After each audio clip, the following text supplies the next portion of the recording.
Bismillahirrahmanirrahim. Terus Imam Fathul Bari itu cerita, ketika Rasulullah SAW dawuh iqra'hu fi syahrin, ada sahabat yang pamit mau khataman tiap bulan enggak boleh, 2 minggu enggak boleh, seminggu enggak boleh. Walhasil itu dipakai alasan. Terus Nabi ngendikan iqra'hu fi syahrin sampai iqra'hu fi sab'in, sampai ada riwayat iqra'hu fi salasin. Sudah 3 hari khatam sekali itu sudah kebanyakan. Apalagi 1 hari khatam sekali. Itu kemudian dipakai kelompok tertentu untuk mengkritik tradisi NU yang 1 hari khatam. Tapi apa jawabannya Imam Fathul Bari? Apa mereka yang mengkritik itu benar-benar nyata iqra'hu fi syahrin, kemudian mereka itu khatam tiap bulan? Kan enggak juga. Oke, kamu kritik enggak apa-apa dari Imam Sinten Ibnu Hajar Al-Asqalani, tapi kamu juga harus baca iqra'hu fi syahrin tiap bulan benar-benar apa? Khatam. Iqra'hu fi sab'in. Memang benar-benar tiap 7 hari khatam. Niki ngeritik sing khataman sedina tapi ya ora khataman tiap 7 hari. Jangan bakatnya menjen ngeritik. Nah, terus Imam Fathul Bari cerita. A'rafun nas, orang paling tahu tentang yang dikehendaki Rasulullah SAW tentu ashabu, beberapa sahabatnya. Dan ternyata Sayyidina Utsman itu setiap malam khatam. Artinya apa? Tiap hari beliau khatam. Masa Sayyidina Utsman enggak tahu hadis itu? Sayyidina Utsman tiap malam niku khatam. Imam Bukhari rawi hadal hadis yang meriwayatkan Nabi itu melarang khataman keseringan, yang meriwayatkan hadis iqra'hu fi syahrin, iqra'hu fi sab'in. Beliau itu tiap malam khatam Quran, dan khusus Ramadan khatam 2 kali. Bukan karena order loh, memang benar-benar khatam. Jadi pagi khatam, indal iftar, nanti khatam lagi sampai indas sahur. Sehingga terus mulai sanad kula dugi Mbah Dolah, dugi Mbak Arwani sedanten lewat orang tua saya, lewat guru-guru kita. Khataman tiap hari itu enggak punya akibat apa-apa. Karena itu ahwalu masyayikhina, itu sudah perilaku masaya-masaya kita. Terus niki yang perlu saya ungkapkan. Kemudian orang-orang yang kayak Mbah Minan itu ngalami toyul wakti. Gurunya Imam Sa'roni namanya Ali Al-Mursifi, ini cerita tentang Sirajul Qori. Saraipun Mandumah Satibi. Di antara keramatipun guru Imam Sa'roni, niku 1 hari itu khatam 360.000. 1 hari. Sampeyan sembayang 360.000. Niku boten sampean takwil paling kulhu, pengganti Quran. Boten, ya memang dibaca. Sampai muridnya Imam Sa'roni itu tanya, taqra'uhu bi harfin wa sautin? Apa kamu baca dengan huruf juga ada suara jenengan? Naam. Terus kata beliau, maddawahi al-waqta. Ini Allah memanjangkan waktu untuk saya ikraman di Rasulihi Muhammad sallallahu alaihi wasallam. Jadi beliau ngalami toyul wakti. Toyul wakti itu waktu diringkas sedemikian rupa sehingga beliau baca itu dalam waktu 24 jam ya kayak mungkin bagi kita ratusan tahun. Namanya toyul wakti. Nah, kenapa itu bisa terjadi? Terus kata-kata sarahnya Satibi tadi Sirahul Suara, wa hadza amrun la tasa'uhul uqul wa hadduna minhu at-tasdiq. Ini sesuatu yang mungkin nalar kita tidak sampai, tapi sudahlah kita percaya saja. Nah, kenapa kita percaya? Karena Quran itu kalamullah sing aslinya itu laisa fi harfin wala sautin. Tidak melibatkan suara, tidak melibatkan huruf. Itu yang kalamun azaliyun. Kemudian orang ini ditarik ke Lauh Mahfud. Kemudian dia ngalami yang seperti itu. Dan itu bagi orang-orang dekat Allah sah saja. Kuntu samahu alladhi yasma'u bihi wa basarahu saterusnya. Orang-orang yang dekat Allah itu ibaratnya mau melafadzkan apa saja itu sudah kayak mewakili itu. Kenapa begitu? Karena dia saking fananya pada dirinya sampai ya memang fana. Sehingga ya dia sudah, tapi bukan manunggaling kawula Gusti boten. Misalnya begini, saya beri contoh. Andaikan sampean itu jadi wali, sebetulnya saya bilang andaikan ini su'uladab, bisa saja wali betul. Tapi kayaknya kok belum meyakinkan. Andaikan dulu, urutannya andaikan dulu. Kalau sampean jadi wali, itu enggak tahu bedanya antara ayam itu melahirkan telur atau telur lahir dari ayam dengan ayam itu lahir dari batu. Itu nggak tahu bedanya. Apalagi Nabi. Nabi itu malah nggak kepikiran kalau itu ada bedanya. Kenapa? Ketika kamu percaya kudroh azaliyah sing ghairu mahsurah, kamu percaya kudrohnya Allah Ta'ala itu tama sempurna. Itu kan sampai mesti berpikir, memangnya ayam bisa bikin telur? Memangnya telur punya kemampuan apa untuk menjadi ayam? Jadi sampean tahu betul kalau ayam itu tidak ada kudrohnya sama sekali, tidak ada kemampuan sama sekali untuk melahirkan telur, telur tercipta jadi ayam.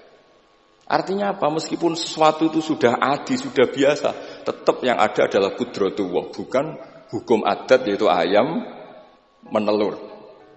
Sehingga seorang nabi itu misalnya Nabi Soleh ditanya, apa bukti mujizat kamu?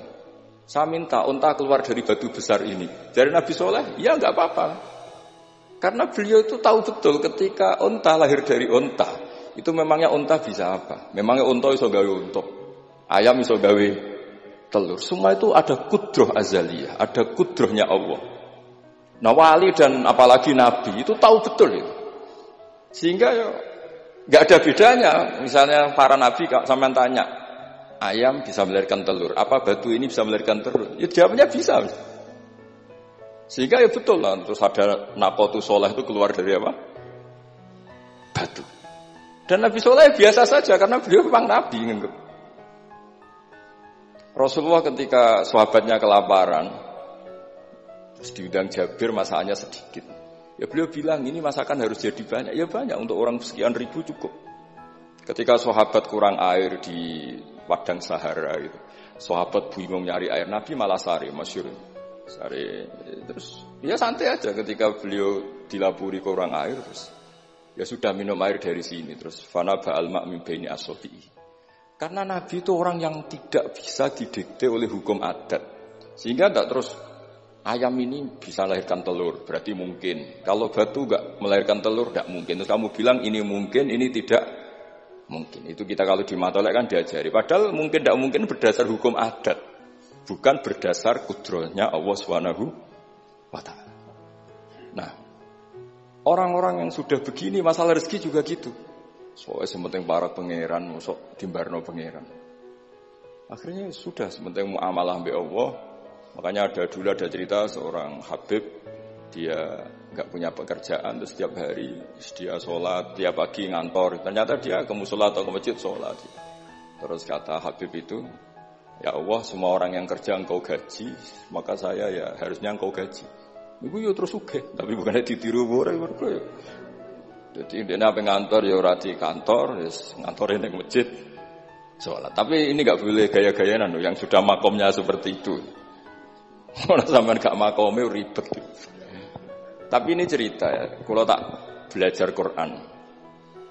Sehingga para nabi itu gak kepikiran, misalnya Nabi Ibrahim itu gak kepikiran kalau api itu bisa membakar, karena beliau tahu api apa punya ikhtiar, api apa punya irodah, punya kehendak, api apa punya cara yang diinginkan api itu untuk membakar saya, kan tidak juga, dia benda mati, pasti itu murtangan Allah. Sehingga ketika beliau mau dibakar ya santai aja, beliau gak tahu bedanya di sana sama di sini. Semua nabi itu begitu, ma kunta tadrimal kitab walal iman. Makanya semua nabi itu rata-rata ummi itu ya pokoknya sudah begitu. Makanya disuruh berdoa ya enggak mau. Kata malaikat Jibril, saya Jibril untuk nolong kamu. Tidak, saya tidak butuh kamu. Maksudnya kamu ngomong nanti tak sampaikan ke Allah. Allah itu sudah tahu tanpa kamu. Hasbi min su'ali ilmuhu bihali. Itu nabi. Nah, Rasulullah Muhammad SAW juga sama. Ketika mau perang Badar, itu kan musuhnya itu 1000 lah kira-kira gitu. Sahabat itu 300. Terkenalnya 313 sama dengan ashabi apa itu? Talut itu. Apa itu? Waqatala apa Daud itu, ashabi Daud itu. Itu Nabi ya santai aja. Padahal itu pedang satu dipakai orang 10. Sampai bisa bayangkan perang pedangnya gentenan. Tidak bisa kan? Tapi Nabi karena diutus Allah ya jalan saja. Ya santai. Karena bagi Nabi itu nanti ada kudratullah. Betul. Ternyata perang musuhnya 1000, musuh 300, yang satu perlengkapan lengkap, yang satu gentenan pedang. Perang ya Dibaca sik nyelip pedang ngono mesti kan yo gak iso bayangno. Singkat cerita terus masyhur itu Nabi terus berdoa. Ya Allahumma intuhlik hadil isobata lam tu'bad ba'dal yaum. Walhasil terus ada pertolongan dari Allah. Artinya Nabi nganggep ini gak penting 300 apa 100. Orang menang itu ya karena biqudratillah. Begitu juga di perang Khandaq sehingga Nabi itu pernah minta kakinya kambing. Kaki yang depan namanya dirok. Dirok itu 2 kan, namanya kaki depan itu dirok. Coba ambilkan dirok itu, ini ada tamu, diambilkan. Terus diambilkan lagi, ambilkan lagi 1, diambilkan. Terus ambilkan lagi, bukankah kambing diroknya hanya 2 ya Rasulullah? Andai kan kamu langsung ngambil, pasti tetap jumlah itu ada. Karena ketika Nabi ngendikan ini jadi konstitusi. Jadi kemana malaikat kudu melok ribet Nabi ngendikan. Lah masyhur kan Nabi khutbah padahal pas musim kemarau enggak mungkin hujan cara hukum adat. Ya Rasulullah khutbah ojo suwi-suwi niki wong bingung perkara ana udan. Pun pokoke niki bingung halakatil amwal mergo gak ana udan. Niku Nabi langsung ngendikan udan. Bareng udan minggu berikutnya wong kebanjiran sakniki mboten rusak krana kemarau tapi krana banjir. Niku Nabi ngendikan Allahumma hawalena wala ini langsung mari. Artinya Nabi itu gak bisa didikte terus. Ini secara ilmu falak, ini gak musim hujan. Nah, kiai kan perhitungan, gelem istisqa sak sing didelok wis musim dadi istisqa. Kulo ndek kanca kiai ahli falak, niku kon istisqa ora gelem. Tak takoki kena apa? Tak hitung jek suwi kesudan iki. Engko ora ketara ramandine, dadi dekne ngenteni. Wis, yo ono kiai rondo politik ngoten yo. Tangan-tangan yo bener, timbang terkenal ngobos kan nurono reputasi dadi. Iku yo. Tapi kalau Nabi itu ndak. Nabi itu ma kunta tadrimal kitab walal iman. Karena kalau kita sudah makom itu enggak bisa didikte oleh al-ahkam al-adiyah. Nah, pitik mulai rondo, pendok dari pitik. Makanya ketika ada kitab Al-Fusunul Hamidiyah, hukum adat ini telah membodohkan kita lama sekali sehingga Anda tidak bisa percaya kudroh tamah. Dan ini kaitannya hormat baminan ini nanti tentang Quran. Nanti jenengan melihat mukjizat terus gampang sekali. Terus kata Imam Al-Husunul Hamidiyah ngendikan umpama klungsu niku biji asem nih. Andai kan tidak pernah terjadi klungsu itu jadi asem yang besar. Kemudian buah, kemudian macam-macam lah. Ditabak truk nganti yo masalah tenan. Terus itu gak pernah terjadi. Terus akhbaru kamu birun, terus kamu diberi cerita orang, ini klungsu ini bisa jadi pohon besar sekali suatu saat. Kamu pasti tidak percaya. Oh ini mohal, masa barang kecil jadi besar. Berhubung sering terjadi, terus Anda bilang, mungkin. Tapi pertanyaannya, ketika mungkin itu kamu kan gak ikut bikin. Namanya mungkin tidak mungkin kan kamu harus punya otoritas ikut bikin. Kamu kan tidak ikut bikin, kok bilang ini mungkin, yang ini tidak mungkin. Ketika itu sering jadi pohon besar, Anda pun tidak berkontribusi kan? Kontribusinya siapa coba? Allah Subhanahu wa Ta'ala. Nah di sini terus para wali itu sudah mengabaikan itu semua. Jadi ya Nabi kalau mau mi'raj ya sudah terbang saja. Kayak Abdul Qadir Jilani kalau mau tawaf ya tawaf saja. Padahal beliau di Baghdad. Imam Nawawi itu di Damaskus tiap malam itu tawaf. Padahal penerbangan 3 jam. Karena beliau gak roh bedane iki adoh iku parku kok. Mbak Mutamakin kepengin teng Mekah ya teng Mekah mawon. Ra usah antri haji paspore diurus. Kondo Mas Nadi pon kondo menak nu mboten usah ngoten. Mboten usah ngoten. Niki cerita wali mboten. Artinya orang-orang ahli Quran itu sudah ke makom itu. Sehingga ya coba warai nek tengok-tengok ning omah terus rezekine piye ya coba warai ngono kok dadi goblok malah niki pun makomnya seperti itu. Dan kita harus berlatih. Kalau kita tidak berlatih maka ilmu ini akan hilang. Yaitu tadi, terus kita didikte hukum adat, seakan-akan hukum adat ini memenjarakan kita, memasung kita, kemudian kita sampai nanti ada mukjizat, Naqatus Soleh keluar dari As-Sokhrah, dari batu besar kita janggal, Nabi Ibrahim dibakar oleh api, kita apa? Janggal. Sebetulnya itu kalau pakai, makanya di Matolek, di semua pondok diajarkan, ada mohal akli, ada mohal apa? Adi. Kalau mohal adi itu ya sebetulnya tidak mohal. Cuma secara adat itu jarang apa terjadi. Tapi kita harus mulai berpikir, dilatih. Ketika telur jadi ayam, memangnya dia punya ikhtiar? Kan enggak. Tetap di situ ada kudratullah. Lah kalau sama-sama kudratullah bedanya apa? Telur keluar dari ayam sama telur keluar dari batu. Kan sama-sama yang menentukan adalah Nah di sini ini latihan tauhid. Terus yang terakhir untuk sering baca Quran secara fasih, secara benar, secara apa? Ini saya cerita min haisul makna ya. Itu sesuatu itu dikembalikan pada yang punya. Saya beri contoh ya. Kalau sampean saya tanya, mic ini kan dari besi, sama ini masker dari kertas, dari kain. Ini kuat mana? Pasti sampean menjawab kuat mic, karena ini materinya dari apa? Besi. Tapi Anda salah. Artinya salah itu, ya semuanya cerdas tapi lagi setengah. Yang benar adalah, ya terserah jenengan Gus jenengan yang megang. Bisa saja ini masker tak rencanakan, tak awetkan, tak simpen, tak museumkan. Saya punya rencana menghancurkan mic ini. Berarti nanti awet mana? Dinosaurus itu konstruksinya lebih kuat, tapi Allah menghendaki habis-habis. Pitik sing ngono isak nganti saiki. Nah, kira-kira seperti itulah hukum Allah. Karena agama itu apa? Jadi ya mam biadi malakutu kulli syai'. Agama itu berkeyakinan kalau ya terserah yang punya. Jadi kalau di depan agama kamu tidak bisa bilang, ini lebih kuat timbang ini, tidak bisa. Tetap terserah yang Jadi kalau jenengan cerdas betul ditanya, mic ini sama masker kuat mana? Terserah jenengan. Atau kalau enggak, wallahu a'lam. Karena memang, iya apa artinya ini lebih kuat, tapi saya punya rencana menghancurkan. Tapi ini lemah, tapi aku punya rencana tak awetkan. Nah, seperti itu harus dilatih, supaya kita terbiasa iman itu bil bayyinah, dengan argumen-argumen yang kuat. Karena memang syaratnya iman menurut banyak ulama ya lam yakunil ladzina kafaru min ahlil kitab wal musyrikin munfakkina hatta ta'tiyahumul bayyinah.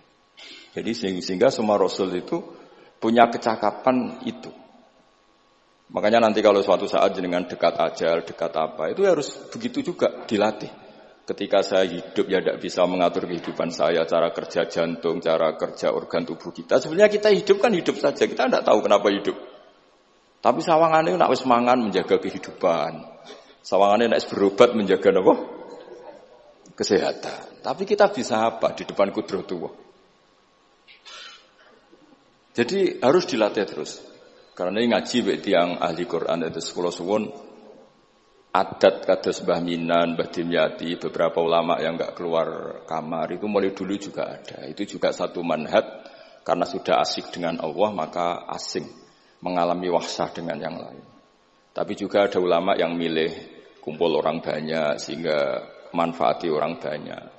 Dan menurut saya figur-figur di kajian itu sudah sempurna lahirnya. Ada model Mbah Dola, Mbah Sahal, Mbak Minan sendiri tertutup, tapi Bu Umi Tuha sosialisasi qiraati kemana-mana. Sehingga ini pelajaran bagi kita bahwa pilihan dekat Allah itu variannya banyak. Yang penting ikhlas sambil terus belajar mendengarkan makalah-makalahnya ulama.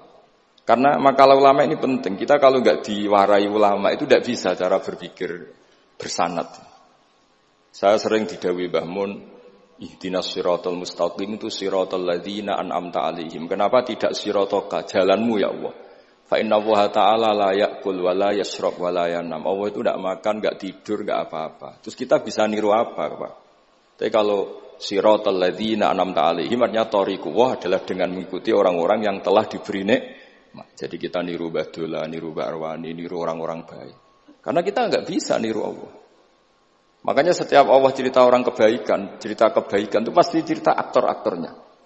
Ulaikal ladzina an'ama Allahu 'alaihim terus minan nabiyyin. Terus itu aja diceritakan keluarganya min dzurriyyati Adam wa mimman hamalna ma'an supaya orang itu hormat sama leluhur. Saya kenapa cerita Mbah Mutamakin bukan tafakhur bin nasab bahwa kita soleh begini tuh barokahnya doanya orang-orang dulu min dzurriyyati Adam wa mimman hamalna ma'an. Masih diteruskan wa min dzurriyyati Ibrahim wa Israil. Baru soleh secara umum yang tidak perlu nasab. Wa mimman hadaina wajtabaina. Jadi Allah menghormati nasab sampai seperti itu. Sehingga rata-rata orang-orang soleh itu ya mbah-mbahnya soleh. Mosok turunane sing wakaf masjid, sing kiai puluhan tahun, kalah mbek wong sing dadakan dadi kiai. Yo ketoke ora pati fair ngoten. Niku mboten kok urusan kula fanatik nasab nggih. Tapi tetap ini bisa jadi kiai karena melok partai wa mimman hadaina wajtabaina. Tapi yo ketoke yo pantes yo rada antri lah, aja kok ngarep nemen-nemen nak. Ya masa terus misalnya ra tau wakaf masjid, ra tau wakaf tanah, ngerti-ngerti kepengin mimpin. Sing masjid iku nyunatno maulid, nyunatno dibak, dekne mimpine ku ngaramno maulid kalau dibak. Ya nak ngaramno iku nggih masjid dhewe, aja ning masjid iki kan ngoten kira-kira.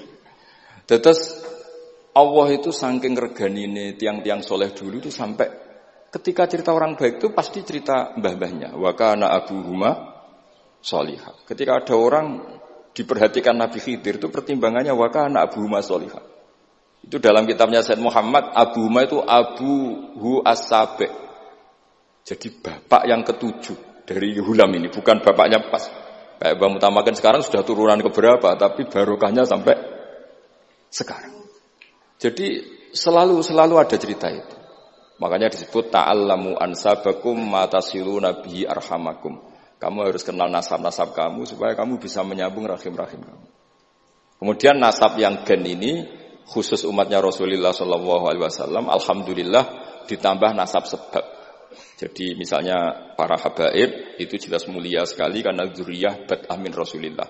Kemudian ada nasab bisabab, yaitu karena iktidak bisunati Rasulillah atau karena ngaji atau karena ilmu. Ini disebut kullu nasabin wasababin munqati'un yaumal qiyamah ila nasabi wasababi.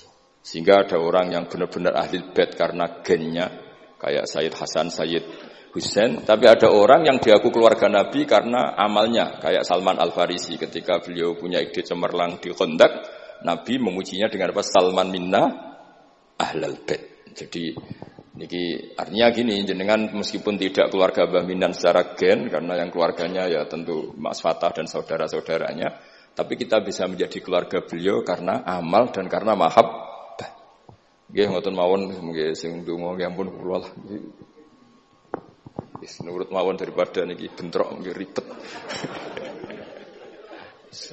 Wow, nak gak nurut itu Mas Nadiem terus dikerano banser ning pun teng kanan kiri niku ribet niku panglima tertinggi napa? Udah kewakili, udah ketuane tapi semua yang jelas saged meremot.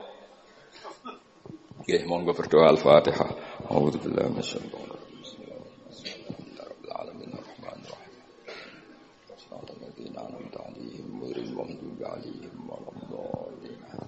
Bismillahirrahmanirrahim. Ar-Rahmanir-Rahim. Bismillahirrahmanirrahim. Nahmaduka ya ghafuru ya syakuru ma shalli wa sallim wa barik ala habibika Mustafa Muhammad wa ala alihi washabihi wa barik wa sallim asma'in. Allahumma ya ilahana ya wa fi barakati ta'ina ilaika barakati mutawassilina ilaika bi jahi habibika Muhammad.